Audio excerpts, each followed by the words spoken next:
हम रास्ते से जा रहे थे, तभी हमने देखा कि गाय इस कचरे में कुछ ढूँढ रही थी। जब हमने उतर कर देखा तो हम भी हैरानी में रह गए कि आखिर गाय इस कचरे में ढूँढ क्या रही है? यहाँ पर है क्या ऐसा? गौर से देखने पर पता चला कि ये तो हम लोगों की ही नादानी है। हम लोग न जाने जितना भी जो खाने-पीने का जो वेस्ट होता है, जो भी सब्जियों के छिलके होते हैं, फ्रूट्स के छिलके होते हैं या फिर कुछ बचा हुआ खाना होता है, वो हम लोग थैलियों में बाँध के यहाँ-वहाँ फेंक देते हैं। फिर भटकता हुआ और भूखा गौवंश वहाँ पर आता है और इस कचरे में मुँह डालकर, इसे टटोलकर अपना पेट भरने की कोशिश करता है। देखकर ऐसा लगा कि एक तरफ तो हम गाय को माँ कहते हैं, हमने गाय को माँ का दर्जा दिया है और दूसरी तरफ हम अपना इस तरीके से वेस्ट को यहाँ-वहाँ फैलाकर गाय को परेशान कर रहे हैं। हम क्या करते हैं, हमने गीला और सूखा हर एक वेस्ट मिक्स कर दिया है और फिर उसे यहाँ-वहाँ डाल दिया है, जिसके कारण भटकता हुआ गौवंश वहाँ आ जाता है और फिर इस कचरे से अपना पेट भरने की कोशिश करता है।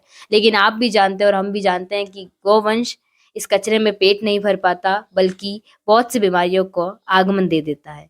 वो कैसे? बहुत सारी प्लास्टिक की थैलियाँ गोवंश खा लेता है और जिसके कारण इनकी मृत्यु हम लोग सच्चाई तो जानते ही नहीं है, ना हमने कभी जानने की कोशिश करी है, क्योंकि हम लोग अपने दिनचर्या के अंदर इतने बिज़ी जो हो गए हैं।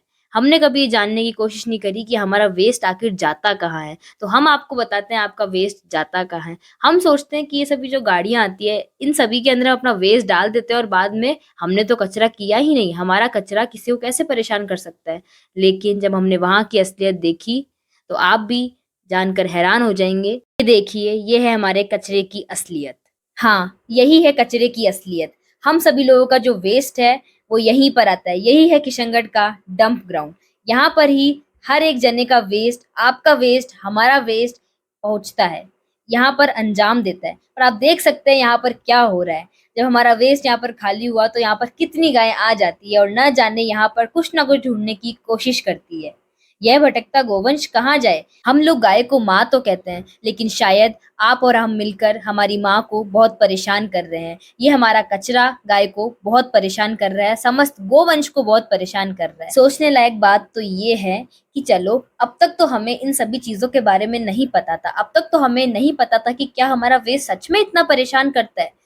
लेकिन अब जब हमें इस बात का ज्ञात हो गया है, अब जब हमें पता चल गया है कि हमारा वेस्ट इतनी सारी गायों को परेशान करता है, गोवंश को परेशान करता है, धरती को परेशान करता है और हर एक चीज़ को दूषित कर देता है, तो अब सवाल उठता है कि हम इन सभी चीज़ों को कैसे रोक सकें, हम अपने बलबूते पे क्या कर सकें। इन सभी चीज़ों को देखकर, इन सभी बातों पर सोच विचार कर कर वंडर समाधान आया है। वंडर समाधान एक ऐसा समाधान है जो आपके इन सभी वेस्ट का निपटारा कर सकता है और उससे फर्दर गायों की सेवा और पर्यावरण की सेवा में काम में ले सकता है।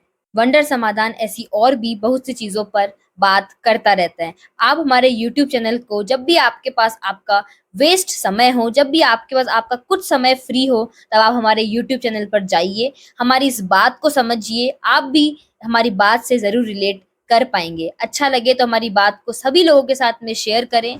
अभी तक जिन लोगों को ये बात नहीं पता कि हमारा वेस्ट कितना हानिकारक है हर एक जीव के लिए, हर एक जंतु के लिए, हमारे लिए, धरती के लिए, देश के लिए, तो उन लोगों तक भी ये बात पहुँचाएँ और अपनी सोच को विकसित करें। विकसित भारत, विकसित लोग, विकसित सोच। आप और हम मिलकर विकसित भारत का सपना साकार कर सकेंगे। आपका धन्यवाद।